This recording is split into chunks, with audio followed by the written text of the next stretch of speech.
बिस्मिल्लाहिर्रहमानिर्रहीम।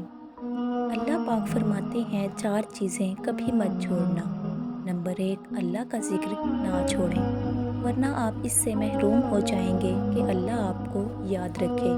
कुरान पाक में इरशाद है, तुम मेरा ज़िक्र करो, मैं तुम्हें याद रखूँगा।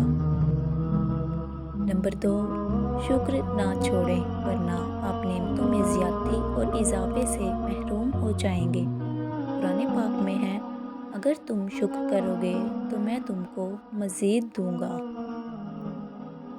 नंबर 3, दुआ को ना छोड़ें, वरना कबूलियत से महरूम हो जाएंगे। कुरान पाक में फरमाया, तुम मुझे पुकारो, मैं तुम्हारी दुआ कबूल करूंगा।